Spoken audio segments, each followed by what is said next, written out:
Christmas Eve, many years ago, I lay quietly in my bed. I did not rustle the sheets. I breathed slowly and silently. I was listening for a sound. A sounded friend had told me I'd never hear. The ringing bells of Santa's sleigh. "There is no Santa," my friend had insisted, but I knew he was wrong. Late that night, I did hear sounds, though not of ringing bells. From outside came the sounds of hissing steam and squeaking metal. I looked through my window and saw a train standing perfectly still in front of my house.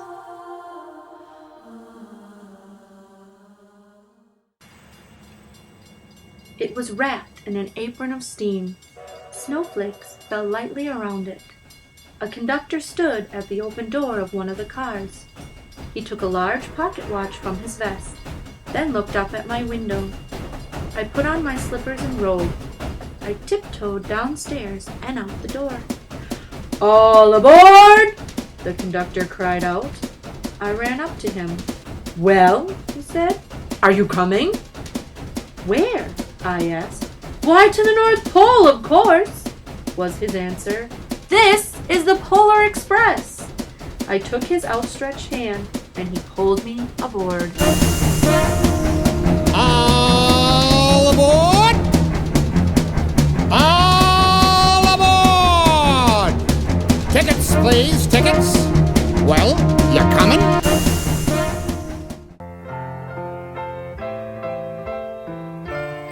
The train was filled with other children, all in their pajamas and nightgowns. We sang Christmas carols and ate candies with nougat centers as white as snow. We drank hot cocoa as thick and rich as melted chocolate bars. Outside, the lights of towns and villages flickered in the distance as the Polar Express raced northward. Jolly old Saint Nicholas, lean your ear this way. Don't you tell a single soul what I'm going to say. Christmas Eve is coming soon. Now you dear old man, whisper what you'll bring to me. Tell me if you can. Soon there were no more lights to be seen. We traveled through cold, dark forests where lean wolves roamed and white-tailed rabbits hid from our train as it thundered through the quiet wilderness. We climbed mountains so high it seemed as if we would scrape the moon. But the Polar Express never slowed down. Faster and faster we ran along, rolling over peaks and through valleys like a car on a roller coaster. The mountains turned into hills, the hills to snow-covered plains. We crossed a barren desert of ice, the great polar ice cap. Lights appeared in the distance. They looked like the lights of a strange ocean liner sailing on a frozen sea. "There," said the conductor, "is the North Pole." The North Pole. It was a huge city standing alone at the top of the world, filled with factories where every Christmas toy was made. At first, we saw no elves. "They are gathering at the center of the city," the conductor told us. "That is where Santa will give the first gift of Christmas." "Who receives the first gift?" we all asked. The conductor answered, "He will choose one of you."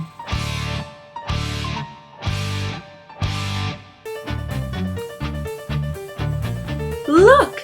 shouted one of the children. "The elves!" Outside, we saw hundreds of elves. As our train drew closer to the center of the North Pole, we slowed to a crawl. So crowded were the streets with Santa's helpers. When the Polar Express could go no farther, we stopped and the conductor led us outside.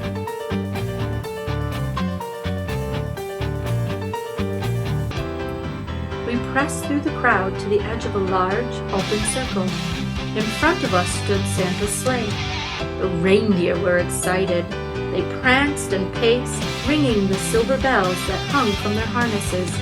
It was a magical sound, like nothing I'd ever heard. Across the circle, the elves moved apart, and Santa Claus appeared. The elves cheered wildly. He marched over to us and, pointing to me, said, "Let's have this fellow here." He jumped into his sleigh. The conductor handed me up. I sat on Santa's knee, and he asked, "Now, what would you like for Christmas?"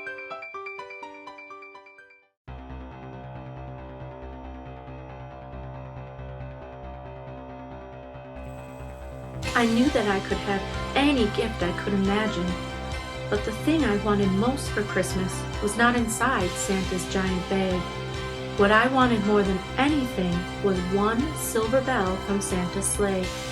When I asked, Santa smiled. Then he gave me a hug and told an elf to cut a bell from a reindeer's harness.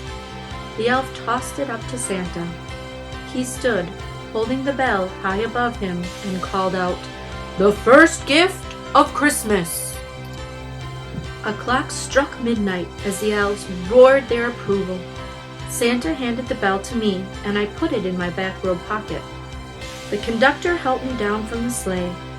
Santa shouted out the reindeers' names and cracked his whip. His team charged forward and climbed into the air.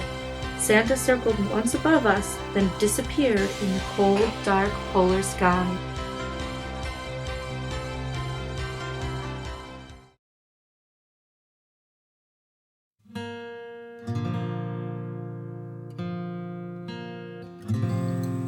As soon as we were back inside the Polar Express, the other children asked me to see the bell. I reached into my pocket. The only thing I felt was a hole. I had lost the silver bell from Santa Claus's sleigh. "Let's hurry outside and look for it," one of the children said. But the train gave a sudden lurch and we started moving. We were on our way home.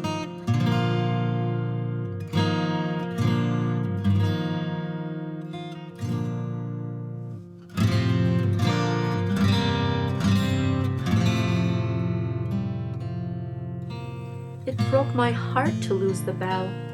When the train reached my house, I sadly left the other children. I stood at my doorway and waved goodbye. The conductor said something from the moving train, but I couldn't hear him. "What?" I yelled out. He cupped his hands around his mouth. "Merry Christmas!" he shouted. The Polar Express let out a loud blast from its whistle and sped away.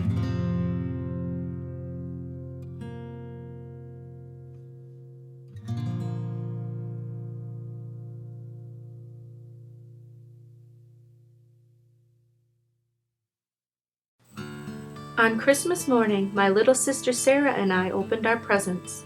When it looked as if everything had been unwrapped, Sarah found one last small box behind the tree. It had my name on it. Inside was the silver bell. There was a note. "Found this on the seat of my sleigh. Fix that hole in your pocket." Signed, Mr. C. I shook the bell. It made the most beautiful sound my sister and I had ever heard. But my mother said, "Oh, that's too bad." "Yes," said my father, "it's broken." When I'd shaken the bell, my parents had not heard a sound.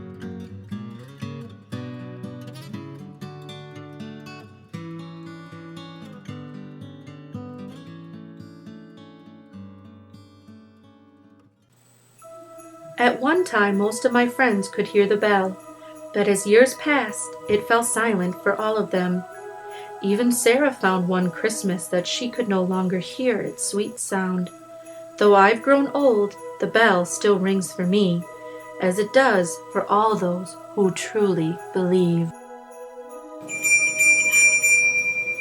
Children sleeping, snow is softly falling. Dreams are calling like bells in the distance. We were dreamers not so long ago. but one by one we all had to grow up. When it seems the magic slipped away, we find it all again on Christmas Day. Believe in what your heart is saying, hear the melody that's playing. There's no time to waste, there's so much to celebrate. Believe in what you feel inside and give your dreams the wings to fly.